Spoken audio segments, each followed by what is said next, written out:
नेता नगरी के इस सत्र में बात होगी उस राज्य की जो हम सब की जिंदगियों का हिस्सा है, लेकिन उसकी पॉलिटिक्स में हम उतनी दिलचस्पी नहीं लेते हैं। क्या गोवा हमारे लिए सिर्फ एक टूरिस्ट डेस्टिनेशन है? क्या गोवा हमारे लिए सिर्फ मौज मस्ती, समंदर किनारा, पार्टियां, ये सब है? क्या गोवा कभी कभार फिल्मों में नुमाया होने वाला एक खूबसूरत दृश्य भर है, या उससे ज्यादा भी कुछ है? क्यों गोवा के लोग माइनिंग को लेकर इतने आंदोलनरत रहते हैं, कभी उस पर प्रतिबंध को लेकर और कभी प्रतिबंध हटाए जाने को लेकर? क्यों भ्रष्टाचार गोवा में एक बड़ा मुद्दा है? क्यों आम आदमी पार्टी, मूलतः दिल्ली की पार्टी, पंजाब उत्तराखंड यूपी में पांव पसारने की कोशिश करती, गोवा में जाके दावेदारी करती है? क्यों ऑल इंडिया तृणमूल कांग्रेस बंगाल के बाद ईस्ट के अपने बाकी टर्फ्स के अलावा जो पहला राज्य चुनती है अपनी राजनीतिक पहचान को अखिल भारतीय बनाने के लिए, वो गोवा है? अगर आपको इन प्रश्नों के जवाब जानने हैं तो आपको गोवा की सियासत में दिलचस्पी लेनी होगी। ये दिलचस्पी सबसे पहले जगी थी जब गोवा के मुख्यमंत्री रहे Manohar Parrikar, charming boy from IIT Mumbai, देश के रक्षा मंत्री बने थे। चर्चा हुई, फिर हम जानते हैं कि मनोहर पर्रिकर को पिछले विधानसभा चुनाव के 2017 के चुनाव के परिणाम आने के बाद दिल्ली छोड़कर गोवा लौटना पड़ा। हालांकि वो दिल्ली आने के बहुत इच्छुक भी नहीं थे, मन उनका गोवा में ही रखा रहता था, जैसा हमारे सीनियर मित्र राजदीप जी का रखा रहता है। और उसके बाद से दिलचस्पी फिर धीमे धीमे कम हो गई। पर लल्लन टॉप को लगता है कि देश में जहां भी पॉलिटिक्स हो, हिंदी को थोड़ा बहुत भी समझने वाले लोगों को उसमें दिलचस्पी होती भी है और रखनी भी चाहिए। इसलिए आज नेता नगरी में हम इस पर विस्तार से बात करेंगे। बातचीत करने के लिए हमारे साथ जुड़े हैं लोकमत गोवा के एडिटर सदगुरु पाटिल जी। सर, बहुत बहुत स्वागत है आपका नेता नगरी में। नमस्कार, थैंक यू। आप पणजी में हैं इस वक्त? हाँ, पणजी में हूँ, पणजी में ऑफिस में। और दूसरे साथी हमारे साथ जुड़ रहे हैं जो अपनी सहूलियत के हिसाब से खुद को गोवा का बताते हैं। हालांकि इनका गोवा में खूबसूरत मकान है जो इनकी माताजी बेचना चाहती हैं और हम इनसे कह रहे हैं कि मत बेचिए। मुंबई से जुड़ रहे हैं Rajdeep Sardesai. Thank you very much. नहीं, मेरा गोवा से एक भावुक नाता है सौरभ भाई। आपको जानकारी हो ना हो, मैं दे दूं आपको। मेरे पिताजी एकमेव टेस्ट क्रिकेटर हैं जो जिनका जन्म गोवा में हुआ है। भारत में 300 से ज्यादा क्रिकेटर हुए हैं टेस्ट क्रिकेटर, एकमेव क्रिकेटर हैं जिनका जन्म गोवा में हुआ। और मैं आपको और नेता नगरी और लल्लन टॉप को आज बहुत शुक्रगुजार हूं कि आपने गोवा के बारे में सोचा, क्योंकि ये जानिए ये केवल मामूली हफ्ता नहीं है। 19 दिसंबर को गोवा का लिबरेशन हुआ था 1961 में। 60 साल हो रहे इस हफ्ते। तो मैं बहुत शुक्रगुजार हूं, I can not tell you. और सर, मेरे लिए ये बहुत बड़ी बात आपने की है, क्योंकि मैं कई सालों से लोगों से कह रहा हूं कभी कभी गोवा की तरफ ध्यान दीजिए, खास करके हिंदी वर्ल्ड को। आपने दिया है, बहुत बड़ी बात है। और मैं ये कहूं, इसी महीने में मेरे फादर ने इंडिया के लिए पहली बार टेस्ट मैच खेला था, दिसंबर के महीने में 1961 में। उन्होंने और फारूक इंजीनियर ने एक टेस्ट में कानपुर में अपना डेब्यू किया था। और मैं कहानी आपको आज बता दूं कि वो जवाहरलाल नेहरू से पहली बार मिलते हैं उसी समय। और नेहरू जी नरी कॉन्ट्रैक्टर कैप्टन उनको इंट्रोड्यूस करते हैं मेरे पिताजी को, नेहरू जी को, कि ये लड़का जो है गोवा से है। तो नेहरू जी उनको कहते हैं, अरे गोवा से, don't worry young man, we will liberate Goa soon. हम लिबरेट करेंगे। मेरे पिताजी कहते हैं उनको पता नहीं चला कि नेहरू जी कहना क्या चाहते थे, लेकिन उसके कुछ ही दिनों पहले वहां आर्मी पहुंच जाती है और पोर्चुगीज वहां से हटकर गोवा भारत का एक अटूट अंग बन जाता है। Sir, you have done something, thank you very much. This is a very special moment for me. तो आप जब कहते हैं ना कि मैं सहूलत के अनुसार कहता हूं मैं गोवा से हूँ, गुजरात से हूँ, मुंबई से हूँ, Goa is very special for me, बस। और I can understand, Mr. Sardesai, and let's start the conversation with a piece of information कि 19 दिसंबर को ही प्रधानमंत्री नरेंद्र मोदी भी जा रहे हैं गोवा में जो मुक्ति दिवस का कार्यक्रम है उसमें शामिल होने के लिए। हालांकि कई पॉलिटिकल ऑब्जर्वर्स ये भी कह रहे हैं कि इसके पीछे एक मंशा, चूंकि वहां पे चुनाव है, बाकी सारी पार्टियां एक्टिव हैं। नरेंद्र मोदी यूपी के लगातार दौरे कर रहे थे तो उससे भी जोड़ के देख रहे हैं।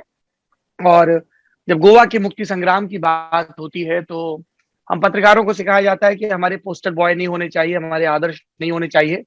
फिर भी सारे खतरों के बावजूद जिस एक राजनेता के व्यक्तित्व से मैं बहुत प्रभावित हूं। ऐसे राम मनोहर लोहिया गोवा के मुक्ति संग्राम के साथ लगातार जुड़े रहे। तो जो लोग इस मुक्ति संग्राम के बारे में पढ़ें, वो लोहिया जी के भी योगदान को जाने, खोज के पढ़ें उसके बारे में, ऐसी मेरी विनम्र अपील है। सर, मैं इससे और एक जोड़ दूं। आपने बड़ी अच्छी बात कही, डॉक्टर लोहिया का नाम लिया, क्योंकि बहुत कम लोग जानते हैं कि डॉक्टर लोहिया ने एक तरह से हमारे गोवा की आजादी का एक नारा दिया। और वो भी, अगर आप कल पणजी चले जाए, 19 जून रोड है, पणजी के बीच में एक रोड है, रास्ता है 19 जून रोड। लोग उसका महत्व नहीं जानते। उसका महत्व राम मनोहर लोहिया से जुड़ा हुआ है। राम मनोहर लोहिया 19 जून की तारीख को उन्होंने एक तरह से गोवा की आजादी का 1946 में ऐलान दिया।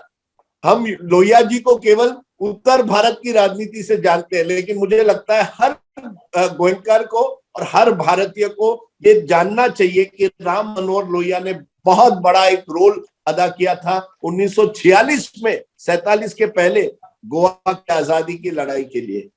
चलिए बातचीत शुरू करते हैं। सदगुरु जी, पहला सवाल मेरा ये है कि जो भारतीय जनता पार्टी उत्तर प्रदेश में अजय मिश्र के गृह राज्य मंत्री के इस्तीफे को लेकर अड़ी हुई है कि नहीं लेंगे इस्तीफा, नहीं लेंगे, गोवा में ऐसा क्या होता है कि उनके मंत्री को इस्तीफा देना पड़ता है? क्या पॉलिटिकल कंपल्शंस थे जिसके चलते मिनिस्टर नायक को इस्तीफा देना पड़ा? और प्रमोद सावंत जो मुख्यमंत्री हैं, उन्होंने बोल भी दिया कि जो मिलिंद नायक का मामला है पर्सनल मामला है, वो पर्सनल लेवल पर उससे फाइट करेंगे, we have nothing to do with it. नहीं, मुझे लगता है एक तो चुनाव आ रहा है, with in 100 days they will be going for elections. तो उनको एक विपक्ष के हाथ में चुनाव का मुद्दा था, ए सेक्स स्कैंडल, तो वो उन्होंने पंक्चर कर दिया है। एक secondly, prime minister will be visiting on 19th, सो उनको एम्बेरेसिंग सिचुएशन गोवा में करना कांग्रेस चाहती थी। ऐसा मुझे इंफॉर्मेशन मिला कि Congress would have demonstrated if minister would have not resign. तो उन्होंने ये भी मुद्दा विपक्ष से छीन लिया है। तो और पब्लिक प्रेशर, मीडिया का प्रेशर, सोशल मीडिया का प्रेशर गवर्नमेंट पर इतना था कि गवर्नमेंट के इमेज पर क्वेश्चन आ रहा था। एक तरफ से एमएलए पार्टी बदलकर बीजेपी में आते हैं, इसके लिए एंगर था, और दूसरी बाजू से ए सेक्स स्कैंडल मीडिया में हर दिन चर्चा हो रही थी, इसलिए उन्होंने इस्तीफा ले लिया। इतना ही है। लेकिन मेरा इंफॉर्मेशन ये कहता है कि उसी एमएलए को वो टिकट देने वाले हैं असेंबली इलेक्शन में। अच्छा, इस्तीफा लिया है उनको ही। अच्छा, ये मेरे कई दर्शकों के लिए हो सकता है कि ये थोड़ा उनको गैस वर्क सा लग रहा हो कि अचानक से किस विषय पर बात होने लगी। मैं बता दूं, मिलिंद नायक इस सरकार में तीसरी बार के विधायक हैं और एक करीबी मुकाबले में 2017 में उन्होंने संकल्प अमोनकर को कांग्रेस के हराया था।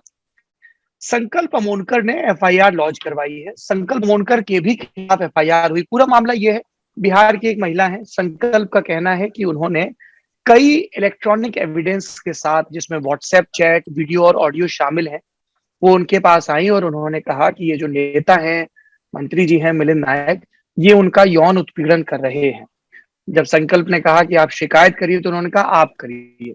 बात आगे बढ़ी, लेकिन पिछले 10 दिसंबर को इन्हीं महिला ने बिहार में संकल्प के खिलाफ शिकायत दर्ज की, जिसमें एक्सटॉर्शन, सेक्सुअल हैरेसमेंट और क्रिमिनल कंस्पिरेसी का केस है। इसके बाद संकल्प ने यहाँ पर शिकायत दर्ज की और कांग्रेस के जो प्रदेश अध्यक्ष हैं गिरीश धनखड़, उन्होंने भी प्रेस कॉन्फ्रेंस करके इल्जाम लगाए। और जब मामला पब्लिक में आ गया, प्रेशर बिल्डअप हो गया, तो उसके बाद मिलिंद नायक जो मंत्री हैं उनको रिजाइन करना पड़ा।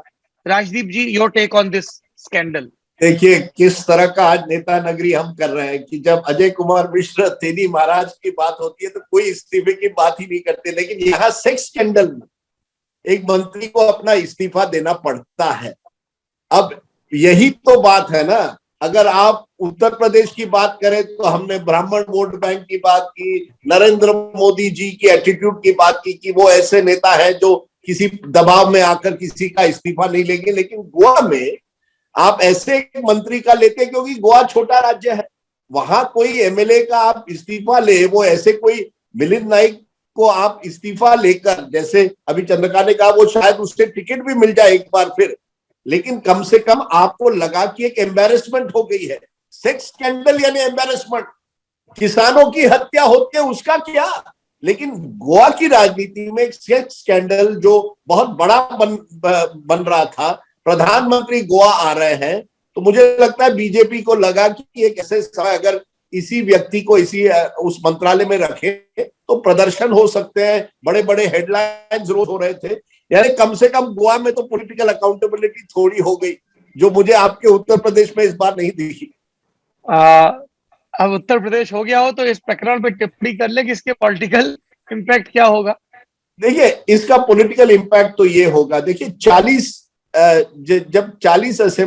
40 सीटों का असेंबली है तो हर एक असेंबली सीट का अपना एक महत्व है। मिलिंद नाइक अपने आप में एक मजबूत नेता माने जाते हैं, तो मुझे लगता है आप ये नहीं कह सकते कि कोई छोटे नेता को उन्होंने निकाला है। मैं मानता हूं कि मिलिंद नाइक की अपनी एक जगह है, एक पहचान है, वो चुनाव जीते हैं, लेकिन गोवा जैसे राज्य में मेरा ये कहना है कि प्रमोद सावंत की सरकार को पता चल गया कि आप अगर हर चीज को इसी तरह से, क्योंकि करप्शन के कई इल्जाम हुए हैं उनकी सरकार के खिलाफ, खुद उनके खिलाफ हुए हैं।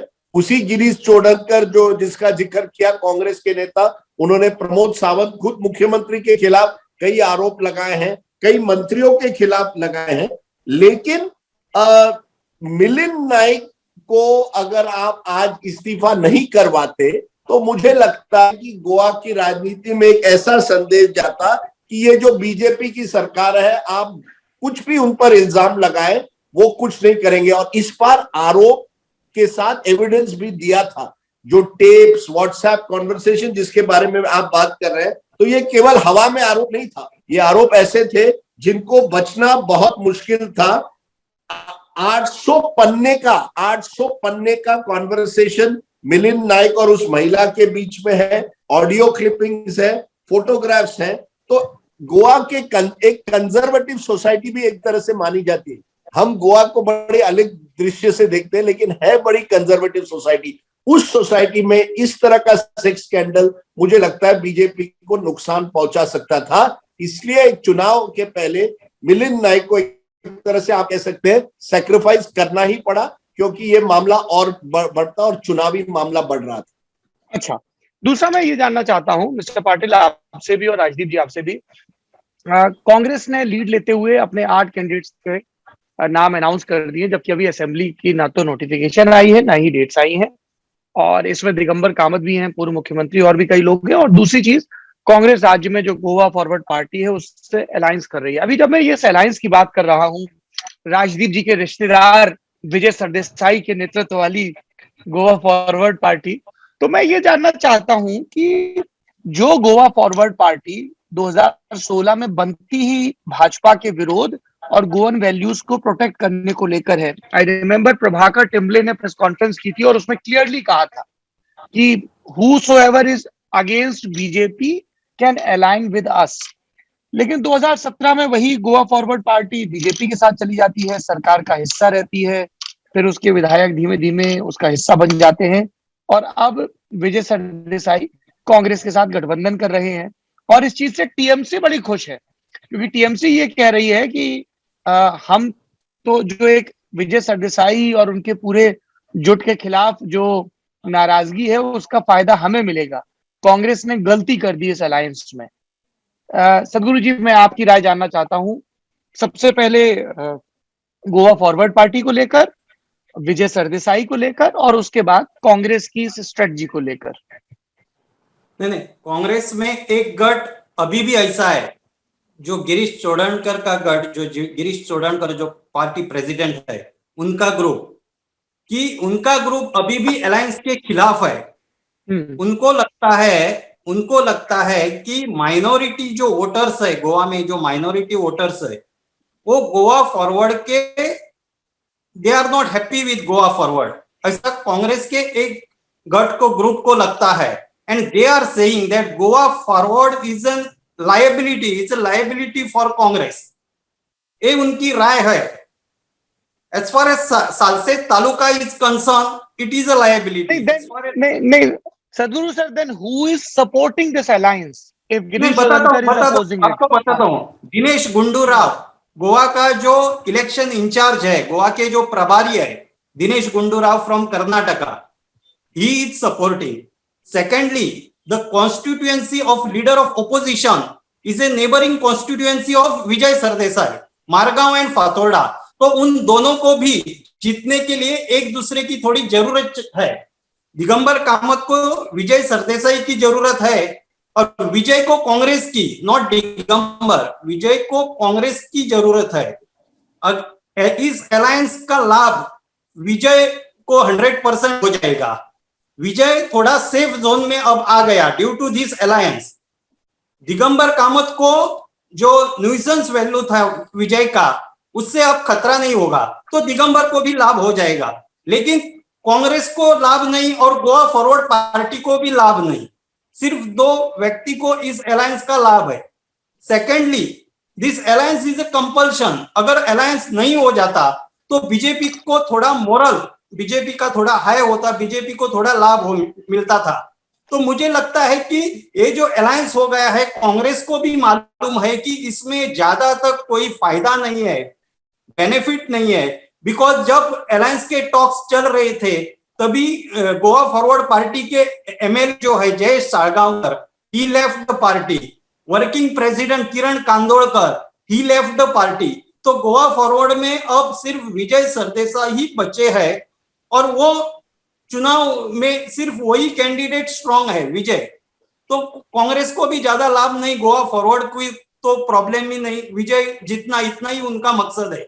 अच्छा, मैं दर्शकों को बता दूं कि पिछले चुनाव में गोवा फॉरवर्ड पार्टी 4 सीटों पर लड़ी थी, 3 सीटों पर जीती थी, और चूंकि किसी भी पार्टी को अपने दम पर स्पष्ट बहुमत नहीं मिला था, तो इनकी भूमिका बहुत महत्वपूर्ण हो गई थी कि अगली सरकार किसकी बनेगी। 2017 में क्या हुआ था और अब क्या हो रहा है, राजदीप जी पहले थोड़ा दर्शकों को बता दीजिए, बिकॉज थ्रू दिस, इस शो के जरिए हम अपने जो हिंदी भाषी दर्शक हैं देश और दुनिया में फैले, उन्हें फैमिलियर भी कर रहे हैं गोवा की पॉलिटिक्स से। तो विजय सरदेसाई ने तब क्या किया था, किसने उन्हें अप्रोच किया था, किसने नहीं किया था, क्या पॉलिटिकल बार्गेनिंग हुई थी और अभी क्या हुआ। और चूंकि आप तो मित्र ही हैं तो आपको ज्यादा अंदर की जानकारी होगी, थोड़ी सी नेता नगरी के दर्शकों को भी बता दीजिए, रिश्तेदारी तो चलती रहेगी। देखिए, विजय मेरे डिस्टेंट रिश्तेदार है, ये बात सही है। सरदेसाई सरनेम कई लोगों के पास है गोवा में, लेकिन हमारी एक रिश्तेदारी है, हम उसी कुल देवता से आते हैं। गोवा में कुल देवता की बात करते हैं, किस मंदिर या कुल देवता से आते हैं, तो हमारा कुल देवता एक है, शांता दुर्गा।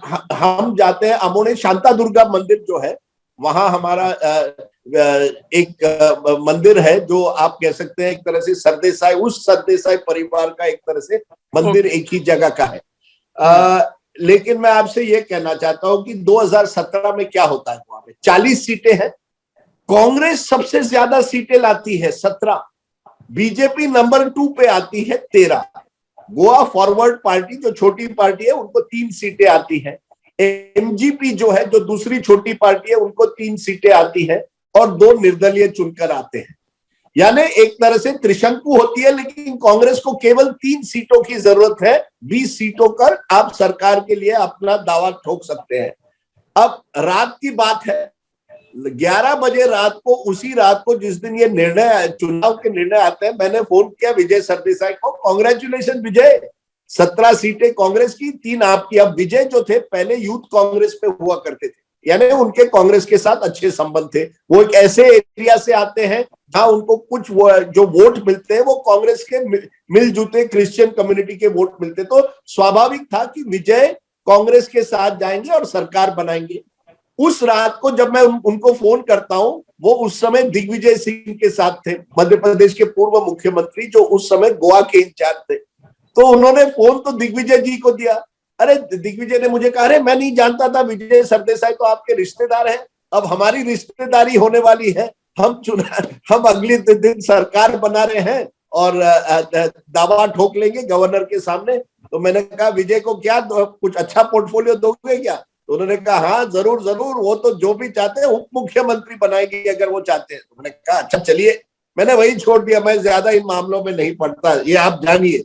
मैंने बस फोन किया था क्योंकि अब दर्शक ये कहेंगे कि राजदीप सरदेसाई कुछ राजनीति करते थे, कोई राजनीति नहीं थी। अब अगले दिन सुबह मुझे दिग्विजय सिंह जी का फोन आता है, कहते हैं आपके दोस्त विजय सरदेसाई कहाँ है, रिश्तेदार? तो मैंने कहा क्यों? नहीं, मोबाइल फोन उनका बंद है। मैंने कहा बंद है? उसी समय ऑफिस से फोन आता है कि मनोहर पर्रिकर जो उस समय रक्षा मंत्री थे, वो विजय सरदेसाई के साथ गवर्नर हाउस पहुंच गए हैं और वहां दावा ठोक रहे हैं।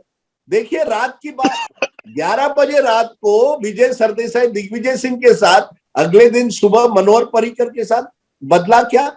नितिन गडकरी आते हैं दिल्ली से अपने प्लेन में, प्राइवेट प्लेन में, विजय सरदेसाई को होटल में रात को मिलते हैं और रात की बात बनती है। अब विजय सरदेसाई का कहना है कि कांग्रेस जो थी ये नहीं बता रही थी कि उनका मुख्यमंत्री का दावेदार कौन होगा। विजय सरदेसाई दिगंबर कामत को चाहते थे और कांग्रेस ने तय नहीं किया था, ये विजय सरदेसाई का कहना है। और क्योंकि कांग्रेस ने तय नहीं किया था इसलिए मैं बीजेपी के साथ गया, क्योंकि पर्रिकर एक अच्छे नेता है। अब देखिए ये कैसी बात है, यानी अवसरवादी राजनीति आप उसे कहिए या जो भी कहिए, रात की बात थी।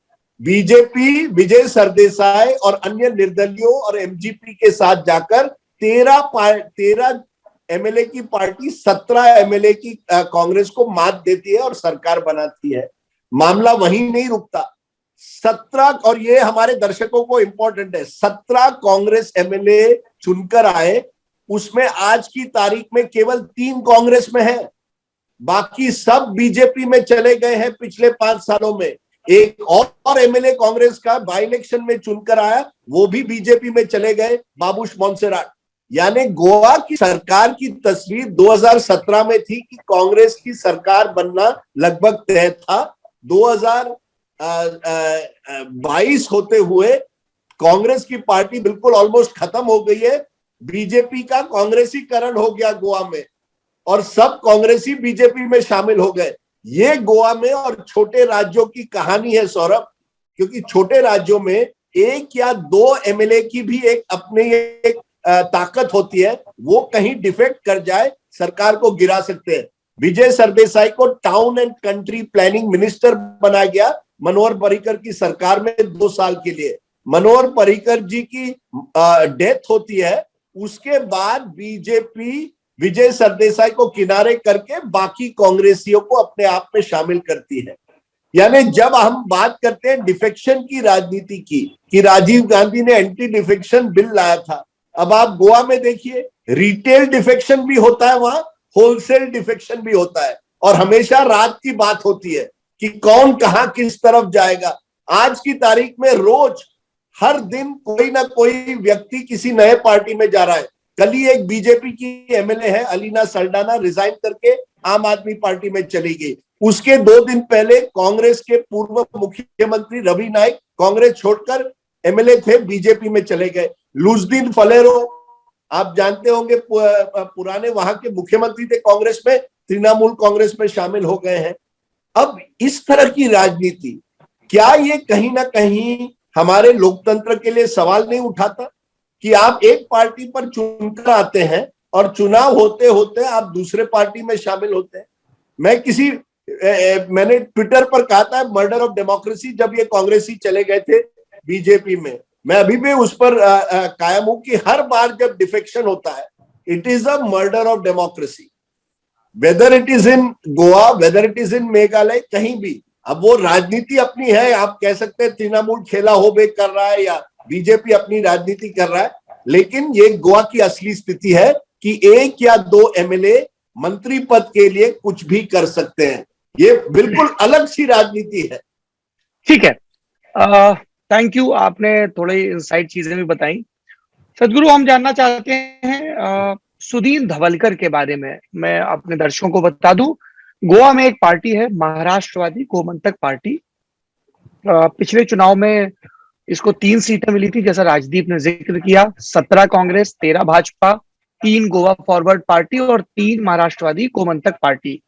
सुदीन धवलकर डिप्टी सीएम भी रहे थे, if my information is correct. Dhavalikar. और ये वही पार्टी है जो गोवा की मुक्ति के बाद से जो अगले चुनाव हुए थे तब से लगातार सत्ता में काबिज रही 1979 तक। उसके बाद से लगातार इसमें बहुत सारे डिफेक्शन वगैरह हुए, तो ये पुराना प्लेयर है गोवा की पॉलिटिक्स का। अगर आपने दिलचस्पी रखी होगी, ध्यान रखा होगा, तो महाराष्ट्रवादी गोमंतक पार्टी का लगातार जिक्र आता है। इनका अलायंस मेरे ख्याल से टीएमसी के साथ हुआ है सदगुरु। हाँ, तो अभी टीएमसी टीएमसी के साथ, तो इनकी क्या स्टैंडिंग दिख रही है, क्या इनकी रणनीति है? जब ये सत्ता में रहे तब इन्होंने क्या लाभ कमाया, क्या ऐसी चीजें ये प्रोजेक्ट करने वाले हैं कि when we were in power we did this that, और किन वैल्यूज को और किन सोशल ग्रुप्स को ये रिप्रेजेंट करते हैं गोवा की पॉलिटिक्स में? हाँ, ये महाराष्ट्रवादी गोमंतक पार्टी जो है, उनको इन शॉर्ट एमजी पार्टी ऐसी आइडेंटिटी है गोवा में, MG party. This was basically form कि वो ये पार्टी जो थी गोवा में 17 बरस थी, एमजीपी वाज रूलिंग, और यही एकमेव पार्टी गोवा में है जिसने लोन वुमन सीएम गोवा को दिया। अभी तक जो वुमन सीएम गोवा में एक ही बात हुआ है इन लास्ट 60 इयर्स, वो एमजी पार्टी का था। एक सेकेंडली जो वुमन एमपी, नाम भी बता दी, नाम भी बता दीजिए। शशिकला काकोडकर, वो चीफ मिनिस्टर थी, and she was a daughter of first chief minister of Goa भाऊ साहेब बांदोड़कर। आफ्टर लिबरेशन गोवा को जो पहले चीफ मिनिस्टर मिले वो एमजी पार्टी के थे, उनका नाम Dayanand Bandodkar. So Dayanand Bandodkar was a close friend of all Maharashtra's top politician like Sudhakar Rao Naik and all other, Vasant Dada Patel, all other top politicians. So उनको भी इंदिरा गांधी ने कांग्रेस में आने का प्रस्ताव दिया था, लेकिन वो कांग्रेस में नहीं गए थे। और एमजी पार्टी ऐसी है कि लास्ट 60 बरस वो असेंबली में है, यानी ऐसी एक भी गोवा में असेंबली नहीं आई जिसमें एमजी पार्टी का विधायक नहीं हो। So there presence is always in the Goa assembly. अब क्या हुआ कि वो रिप्रेजेंट करती है हिंदू बहुजन समाज को। सो उनकी नेचुरल अलायंस, जैसे महाराष्ट्र में बीजेपी और शिवसेना का होता था अलायंस, वैसा बीजेपी गोवा एमजीपी यानी महाराष्ट्रवादी गोमंतक पार्टी, उनका अलायंस नेचुरल अलायंस बोलते थे गोवा में। फर्स्ट टाइम ऐसा हुआ कि उनको लगता है सुदीन ढवलीकर जो डेप्यूटी चीफ मिनिस्टर थे along with Vijay Sardesai, of course Vijay Sardesai belongs to different party, लेकिन प्रमोद सावंत चीफ मिनिस्टर ने इन दोनों को भी निकाल दिया। सो उनको एमजी पार्टी को एंगर है, बीजेपी पर राग है, anger, they are angry on BJP. उनको लगता है कि इन्होंने हमको कैबिनेट से बाहर कर दिया, सो उनसे हम अलायंस नहीं करेंगे, ऐसा स्टैंड उन्होंने लिया। सो प्रशांत किशोर जी ने एमजी पार्टी को पहले विजय सरदेसाई से बात की थी कि हम अलायंस करेंगे, उनका अलायंस नहीं हो पाया। फिर एमजी पार्टी को दिया प्रपोजल टीएमसी से अलायंस करने के लिए, और टीएमसी का जो फेस है गोवा में वो minority party, belongs to minority voters, ऐसा उनकी जो इमेज है, ऐसी वो इमेज डाइल्यूट करने के लिए उन्होंने ये एमजी पार्टी से अलायंस किया। MG party still represents Hindu Bahujan Samaj. So TMC को इससे लाभ हो रहा है कि हिंदू जो बहुजन समाज है, अब उनके वोटर्स कम हो गए हैं। 12% वोटर्स है एमजी पार्टी के गोवा में, बीजेपी के 35% वोटर्स है और एमजी पार्टी के 12% है, गोवा फॉरवर्ड के 5% है। सो अभी टीएमसी और एमजीपी अलायंस होने के बाद थोड़ा हिंदू वोटर्स में थोड़ा ये हो गया डिस्कशन, ये ऐसा उन्होंने क्या किया, ऐसा क्यों किया। तो Mamata Banerjee is continuously saying in Goa that I belong to Brahmin family, मैं हर रोज पूजा करती हूँ भगवान का, मैं ब्राह्मण हूं। और ढवलीकर जो है, ढवलीकर जो सुदीन ढवलीकर विधायक है और उनके भाई Deepak Dhavalikar is a party president of MGP, ये दोनों भी ब्राह्मण है। लेकिन एमजीपी ने इस चुनाव के लिए हिंदू बहुजन समाज के जो यूथ है उनको कैंडिडेट चुना है। सो टीएमसी के कैंडिडेट और एमजीपी के कैंडिडेट ऐसे मिलकर अलायंस करके वो जा रहे हैं। सो बीजेपी और उनके खिलाफ ये टक्कर होने वाली है। So this has made Goa election more interesting, this alliance. मैं आपको एक इंटरेस्टिंग स्टोरी बताता हूँ सौरभ। जी। और हमारे दर्शकों के लिए इंटरेस्टिंग है, 1994 94 में बीजेपी का अलायंस एमजीपी के साथ था। उस समय एमजीपी रीजनल बड़ी पार्टी मानी जाती थी, बीजेपी छोटी पार्टी थी। मैं मनोहर पर्रिकर से पहली बार तब मिला था। वो उस समय राम जन्मभूमि बाबरी मस्जिद का पूरा जो मुद्दा उठा था, उसके बाद बीजेपी थोड़ा बहुत गोवा में आगे जा रही थी। आप जानिए तब तक बीजेपी का 1%, 1989 के चुनाव में केवल 1% वोट था। और पहले जो चुनाव गोवा में हुआ करते थे वहां एमजीपी 40% प्लस पार्टी हुआ करती थी। तो बीजेपी के अलायंस होता है एमजीपी के साथ। बीजेपी पहली बार 94 में असेंबली चुनाव में एमजीपी के साथ अलायंस करके 4 सीटें आती है, जिसमें एक मनोहर पर्रिकर की है। आज वो 4 सीट की पार्टी नंबर 1 पार्टी हो गई है और एमजीपी एक छोटी पार्टी बन गई है। आप ये भी जानिए कि जब हम बहुजन समाज की बात करते हैं, आपने मिलिंद नाइक से शुरू किया था, सबसे बड़ा समाज जो गोवा में है, जो इन्फ्लुएंशियल है, वो है भंडारी समाज। भंडारी समाज ओबीसी में आता है, लेकिन मुख्यमंत्री वहां सारस्वत ब्राह्मण बने हैं ज्यादातर। भंडारी समाज का आज तक भी एक भी मुख्यमंत्री नहीं बना है। अब अरविंद केजरीवाल गए हैं वहां और उन्होंने कहा है कि पहला मुख्यमंत्री जो आम आदमी पार्टी का बनेगा वो भंडारी समाज से आएगा। मैं आपको ये बता रहा हूं कि तस्वीर कैसी बनती है। एक छोटी पार्टी बीजेपी उस जमाने में 90 के दशक में आज बड़ी पार्टी बनती है, और एमजीपी वहां की प्रादेशिक पार्टी जिसे आप मानते हैं, उसे वो अब कमजोर बन जाती है, क्योंकि एमजीपी धीरे धीरे जो हिंदू वोट बैंक था वो बीजेपी ने टेक ओवर किया। एक जमाने में एमजीपी एक तरह से गोवन हिंदू की पार्टी मानी जाती थी, आज वो बीजेपी बन गई है। और बिल्कुल सही कहा प्रकाश जी ने कि ममता बनर्जी क्यों गई। ममता बनर्जी जाती है पणजी में और चांदीपत फिर से रिसाइड करती है वहां, कहती है कि मैं ब्राह्मण हूं, क्योंकि एक तस्वीर बन गई थी कि तृणमूल कांग्रेस वो केवल माइनॉरिटीज की पार्टी है। तो ये देखिए आज की तारीख में हम राहुल गांधी हिंदुत्ववादी राजनीति करते हैं जयपुर में, ममता बनर्जी भी जाकर गोवा में कहती है आई एम अ ब्राह्मण। तो हिंदू ब्राह्मण वोटर के साथ साथ हिंदू वोटर इन जनरल, क्योंकि बीजेपी का वोटर वहां हिंदू ओबीसी वोटर बन गया, मिलिंद नाइक उसी साथ से आते हैं। तो एक भंडारी समाज का एक वोट है, उसको कौन लेगा वो सबसे बड़ी एक तरह से बैटल है। अरविंद केजरीवाल कहते हैं अगर हमारा मुख्यमंत्री बन गया वो भंडारी समाज से होगा। एमजीपी उस समाज को एक बार फिर जोड़ना चाहती है जो एक समय उसका कोर वोटर थी, और वो बीजेपी का भी कोर वोटर है। तो राजनीति किस तरह से सौरभ बदल जाती है इतने सालों में कि एक बड़ी रीजनल पार्टी अब छोटी पार्टी बन जाती है। और बीजेपी 1990s की दशक में जूनियर पार्टनर थी एमजीपी की, आज बड़ी पार्टी बन गई है। और तृणमूल कांग्रेस को भी वो एक तरह से वही मौका। Will come to Trinamool Congress. Actually मैं अगला सवाल वही पूछने वाला था कि तृणमूल कांग्रेस की क्या स्ट्रेटजी सदगुरु आपको नजर आती है। पूरे गोवा को उन्होंने होर्डिंग से तो पार्ट दिया है और फुटबॉल कनेक्शन भी बता दिया है, मछली कनेक्शन भी बता दिया है। ममता बनर्जी ने आईपैक की टीम भी वहां पे कैंपेन किए हुए है। How do you look at there strategy और उनके मेन फेसेस कौन होंगे वहां पे सदगुरु? नहीं, टीएमसी मुझे लगता है कि इस चुनाव में एक चुनाव उन्होंने वेरी सीरियसली लिया है। बीजेपी को भी इसलिए ज्यादा कष्ट लेने पड़ रहे हैं, इसलिए बीजेपी रेडीमेड कैंडिडेट भी ला रही है। लेकिन TMC is preparing for Lok Sabha election, next Lok Sabha election.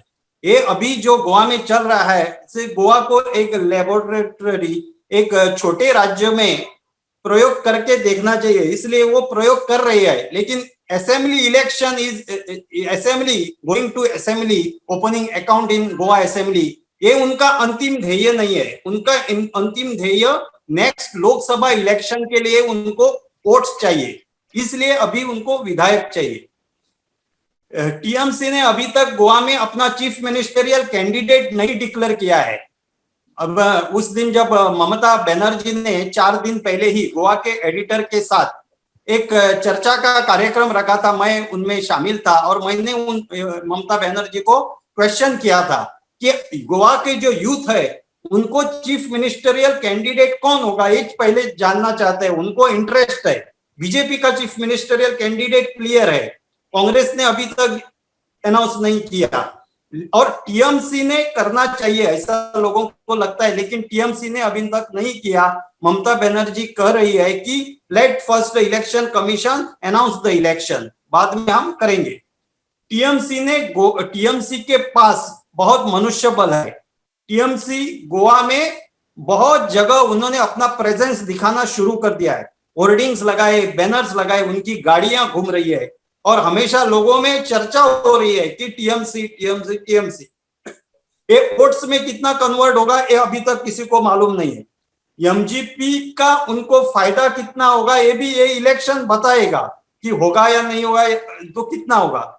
आम आदमी पार्टी जो है दे आर रियली सीरियस, यानी आम आदमी पार्टी एक नियोजनबद्ध विद वेल प्लान वो स्टेप्स बढ़ा रहे हैं। और पहले आम आदमी पार्टी के पास जो कैथलिक वोटर्स थे वो उनके इंटेक्ट है, अब उन्होंने हिंदू वोटर्स भी अपने पास और हिंदू लीडर्स भी लिए हैं। तो मुझे ऐसा लगता है कि टीएमसी जब अपना चीफ मिनिस्टरियल कैंडिडेट अनाउंस करेगी, वो अगर भंडारी और ओबीसी, भंडारी छोड़ो ओबीसी अगर होगा, then the game will become more interesting. Goa had once OBC chief minister, Bhandari समाज के रवि नाइक जो थे वो एमजीपी से फुटकर डिफेक्ट होकर कांग्रेस में आए थे और वो चीफ मिनिस्टर बने थे। गोवा में अभी तक दो ही सारस्वत चीफ मिनिस्टर बने, एक Manohar Parrikar who is the was first Saraswat chief minister and second Digambar Kamat. So ये दोनों सारस्वत चीफ मिनिस्टर बने हैं, बाकी के सब मराठा बहुजन समाज। सो भंडारी रवि नाइक, सो अभी आम आदमी पार्टी ने थोड़ा एक इंटरेस्ट इतना बढ़ाया है इलेक्शन में, वो कर रहे कि हमारा जो चीफ मिनिस्टरियल कैंडिडेट होगा वो भंडारी समाज का होगा। अगर तृणमूल कांग्रेस ने भी वैसा अनाउंस किया तो एमजीपी का रिएक्शन क्या होगा ये भी देखना पड़ेगा, क्योंकि एमजीपी को लगता है Sudin Dhavalikar should be the face of alliance. TMC और एमजीपी का जो अलायंस है उनका फेस सुदीन धवलीकर होना चाहिए, लेकिन सुदीन धवली को रिप्रेजेंट्स ब्राह्मण कम्युनिटी, ब्राह्मण फैमिली। सो इसके लिए वो डिले कर रहे हैं TMC. So they are searching option, इतना ही। Okay, Rajdeep ji, you want to add something? Very very interesting कि हम आज बात कर रहे हैं गोवा के हिंदू वोटर का, क्योंकि देश में क्या परसेप्शन है कि गोवा में क्रिश्चियन कम्युनिटी जो है उनका बहुसंख्य है। एक बार एयर इंडिया का कैलेंडर निकला था सौरभ, उस कैलेंडर में हर राज्य के लोग अपने ट्रेडिशनल शादी के पोशाक में थे। तो गोवा का पोशाक था चर्च के बाहर, कोई एक जैकेट में था और लेडी क्रिश्चियन की जो ब्राइडल ड्रेस उसमें थी। कई गोवंस ने आपत्ति ली कि ये हमारी तस्वीर मत, ये this is not the only Goa. दुनिया भर में क्या होता है कि Goa is Christian dominated. Christian population in Goa, Saurabh, is now down to 23%, 23% as per last census. Muslim population is 8%, यानी दोनों को मिलाकर माइनॉरिटी पॉपुलेशन 31% है और बाकी गोवन हिंदू ज्यादातर है। अब ममता बनर्जी क्यों गई? क्योंकि मुझे लगता है कि कहीं ना कहीं उनके जो एडवाइजर है उसमें प्रशांत किशोर भी हो सकते हैं कि देखिए this is a large state, large minority population है गोवा में, अल्पसंख्यक इतने 31% से ज्यादा है, आप उनके लिए हीरोइन है। बंगाल के बाद आपने मोदी जी और अमित शाह को हराया है, आप गोवा चले जाइए। जो मिस्टेक वो करते हैं कि 31% का पॉपुलेशन है, उसके लिए कई दावेदार हैं, उसके लिए कांग्रेस भी दावेदार है, आम आदमी पार्टी भी दावेदार है, उस माइनॉरिटी पॉपुलेशन। मेजोरिटी असली लड़ाई इस बार गोवा में है कि वो 69% पॉपुलेशन कहां जाएगा, क्या उसमें सेंध हो सकती है, या बीजेपी की क्या गेम है कि अगर बीजेपी को 34-35% भी मिले, बाकी वोट अगर डिवाइड हो जाए तो हम चुनाव जीत सकते हैं। तो गोवा की राजनीति अलग राजनीति। आपने फुटबॉल और फिश की बात की, देखिए बंगाल के फिश और गोवा के फिश में फर्क है। वहां वो मस्टर्ड डालते हैं, हम कोकोनट डालते हैं। हमारे फुटबॉल में भी फर्क है, हम अपने आप को Portuguese style, Brazilian style football समझते हैं, कलकत्ता वाले समझते हैं वो अर्जेंटीना डिएगो मैराडोना की तरफ है। तो ये जो है ना, हर राज्य की एक कल्चरल आइडेंटिटी है और ये सबसे बड़ी बात है। जो उस कल्चरल आइडेंटिटी को कैप्चर कर पाता है वो गोवा के चुनाव में एडवांटेज है। और इसीलिए मुझे लगता है तृणमूल कांग्रेस एमजीपी के साथ जा रहा है, क्योंकि जब आप लोकल चेहरे लोगों के सामने रखते हैं तो कम से कम आप अपने आप को लोकलाइज कर पाते हैं। अगर मैं कल जाता गोवा तो मैं चुनाव नहीं जीत पाता। कई लोगों ने मुझे कहा राजदीप जी आप गोवा से आप तो नहीं जाते। पहली तो राजनीति से दूर रहना है। नंबर 2, मेरी कोंकणी बहुत कमजोर है। अगर आपकी कोंकणी कमजोर हो तो आप गोवा में राजनीति करना आपके लिए मुश्किल पड़ सकता है।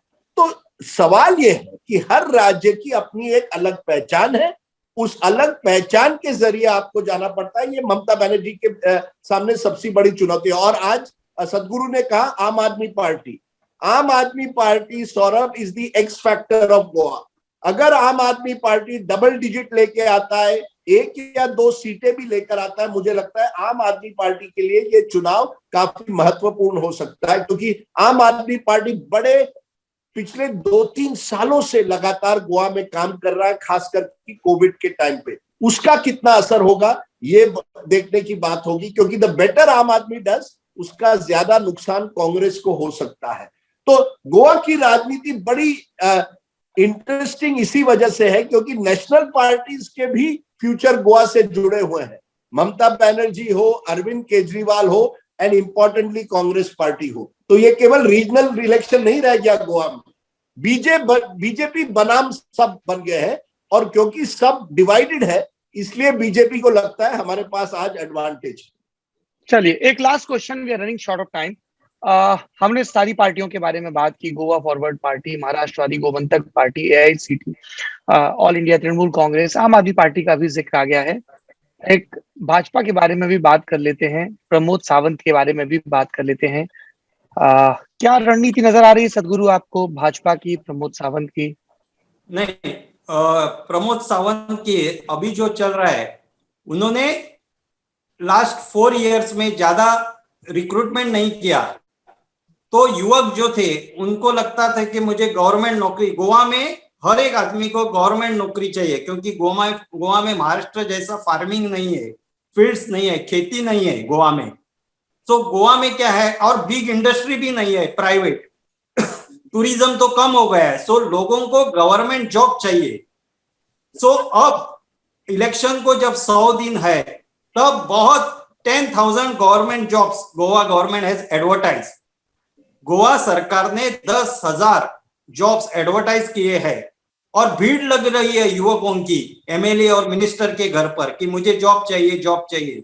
सो BJP is trying to capitalize on this कि उनको लगता है कि हम अब जॉब देंगे, 8,000 10,000 देंगे, और असेंबली में इलेक्शन चुनाव में वो और एक एश्योरेंस देंगे कि जीतने के बाद हम और 10,000 देंगे। सो उनको लगता है कि दिस विल वर्क, ये उनकी स्ट्रेटेजी है। सेकेंडली, गोवा में चीफ मिनिस्टर प्रमोद सावंत जो है उनको सिर्फ 2.5 इयर्स मिले हैं असेंबली इलेक्शन, इस असेंबली में। यानी जब मनोहर पर्रिकर का देहांत हो गया तो वो चीफ मिनिस्टर बने। सो वो कह रहे हैं लोगों को कि मेरे एक जो 2 बरस जो मुझे मिले हैं उसमें 1 बरस कोविड से फाइट करने को ही गया मेरा।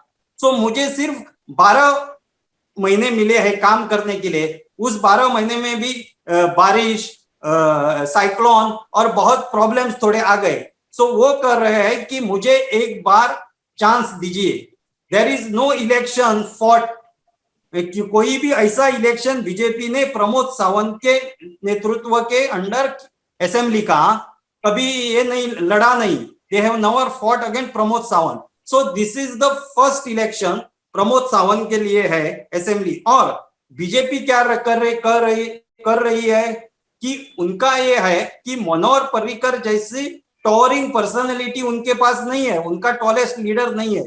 तो देवेंद्र फडणवीस, अमित शाह जी, JP नड्डा जी, CT रवि, ये जो लीडर है वो मदद कर रहे हैं प्रमोद सावंत जी को। कैसे कि रवि नाइक लीजिए और कोई लीडर जी है जो मास लीडर है। आज रोहन खौटे आ गए बीजेपी में, यानी जो जीतने की जिनकी संभावना है, जो are those who are already powerful leaders, वो उनको बीजेपी में वो आ रहे हैं। They are strengthening the hands of Pramod Sawant. अगर ये इलेक्शन प्रमोद सावंत जीत गए, 21 ला गए, तो प्रमोद सावंत चीफ मिनिस्टर बन जाएंगे। और ZP इलेक्शन और म्युनिसिपल इलेक्शन में प्रमोद सावंत और उनकी पार्टी ने अच्छा काम किया है। वो ज्यादातर सीट वो ही लड़े हैं। और कांग्रेस गोवा में प्रमोद सावंत को टक्कर देने के लिए दूसरा ओपोजिशन के पास क्रेडिबल फेस नहीं है। ये लोगों की प्रॉब्लम है। People are not in love with BJP, but आप उनके सामने कोई क्रेडिबल फेस भी ओपोजिशन का नहीं है। सो नेशनल लेवल पर जो हो रहा है वही गोवा में हो रहा है। सो अगर बीजेपी नहीं चाहिए तो किसको वोट दूं, ये ओपोजिशन कर नहीं रहे हैं। That is a failure of opposition. Sir मैं राजदीप जी, आपका concluding remark and then will close this session. मैं इतना कहूंगा, देखिए एंटी इनकम्बेंसी है, इससे आप इनकार नहीं कर सकते कि एक गुस्सा है कोविड के बाद विशेष स्तर के गोवा, और अनएम्प्लॉयमेंट जिसकी बात सतगुरु जी ने की, करीब 23-24% अनएम्प्लॉयमेंट था अप्रैल के महीने में। कई लोगों, टूरिज्म इंडस्ट्री कोविड की वजह से काफी नुकसान हुआ है, माइनिंग बंद हुई है। ये दो सबसे बड़े इंडस्ट्रीज है गोवा के। एक ऐसे माहौल में जहां युवकों को नौकरियां नहीं है, गुस्सा तो है, लेकिन उससे जो बड़ी बात मैं जोड़ूंगा वो ये है, हाँ ऑपोजिशन जो है वो बिखरी हुई है। बीजेपी जो है, आरएसएस जो है, आरएसएस बिल्कुल बीजेपी के साथ इस चुनाव में है। गोवा का सबसे बड़ा व्यक्ति कौन है? नॉट प्रमोद सावंत, सतीश धवन, जो वहां का आरएसएस का नंबर 1 है। उसने पूरी तरह से, खास करके मनोहर पर्रिकर के देहांत के बाद, RSS has taken over and they are very strong, क्योंकि मनोहर पर्रिकर आरएसएस को उतनी जगह उस समय दे नहीं रहे थे क्योंकि he was the supremo of Goa. अब RSS is there, Pramod Sawant is there. लेकिन एक जानिए, अगर बीजेपी को मेजोरिटी नहीं मिल सकती है तो कोई भी वहां मुख्यमंत्री बन सकता है। विश्वजीत राणे, जो कांग्रेस के प्रताप सिंह राणे उनके बेटे हैं, वो मुख्यमंत्री बनना चाहते हैं। दावेदार बहुत होते हैं गोवा में, लेकिन सतगुरु ने बड़ी बात कही, गोवा जैसे राज्य में हर इलाके में हर व्यक्ति अपने आप को मुख्यमंत्री या बड़ा एक वहां का स्ट्रॉन्गमैन समझता है। हमारे दर्शकों को मैं बता दूं, एवरेज गोवा कंस्टिट्यूंसी जो होती है 25 से 30 हजार की होती है। अगर 80% भी वोट हो जाए, यानी आपको 7-8 हजार भी वोट मिल जाए, आप चुनाव जीत जाते हैं। यानी हर 500,000 वोट की एक कीमत गोवा में होती है। बीजेपी के पास आज वो रिसोर्सेज है, साधन है। हाँ, प्रमोद सावंत का मुख्यमंत्री होने की वजह से उनकी एक छवि बन गई है, लेकिन मैं अभी भी समझता हूं कि आज की तारीख में असली लड़ाई ये है, क्या एंटी बीजेपी वोट कितना बिखर जाएगा। अगर ज्यादा बिखरेगा तो एडवांटेज बीजेपी, अगर वो कंसोलिडेट हो जाए किसी भी पक्ष के साथ तो उस विपक्ष के दल को एडवांटेज हो सकता है। ये जानिए, 2017 में मनोहर पर्रिकर थे, उस समय भी कांग्रेस नंबर 1 पार्टी आ गई थी। But BJP is better organised, more resourceful and more prepared for an election. So therefore, BJP has reason to believe that they have the advantage in Goa. लेकिन जानिए, जो भी बनेगा ना गोवा में, आपको गोवा के कल्चर के हिसाब से चलना पड़ेगा। वहां कोई बीफ बैन नहीं होगा मेरे दोस्त। ये बीफ बैन होते हैं दूसरे राज्यों में। जैसे एक बार ओवैसी ने कहा था ना, beef is yummy in north east but mummy in Uttar Pradesh. उसी तरह से beef is yummy in Goa, even if it is mummy in Uttar Pradesh. In last election, all the BJP Christian candidates won. बहुत बड़ी बात है, जितने भी Catholic candidates BJP के थे गोवा में, सातों के सातों जीते थे। अब ये देखिए, हम बीजेपी की छवि बनती है ना कि you don't give tickets to Muslims, to minorities in Uttar Pradesh, but in Goa you have to give tickets to Christians because that they are an important vote bank. This is a very interesting part. और मनोहर पर्रिकर ने खास प्रयत्न किया था Catholic community को अपनी तरफ करना। तो these are the interesting aspects of Goa election. Once before I end, thank you very much for doing this discussion on Goa. मैं थोड़ा भावुक हो गया था, but I mean it. I think you have done great justice to my small state. Thank you very much. No state is small to discuss politics. Sadhguru, your closing remark? नहीं, ये आपने जो लिया ना, मुझे भी बहुत खुशी हो गई, मुझे भी अच्छा लगा, क्योंकि I have written 2 books on Goan politics and Manohar Parrikar. लेकिन ये जो आपने डिस्कशन के लिए लिया, ये बहुत ही अच्छा है। इस बार माइनॉरिटी वोटर्स किस साइड जा रहे हैं, उस पर सब कुछ डिसाइड होगा। Thank you so much. Thank you so much कि आप लोग इसका हिस्सा बने।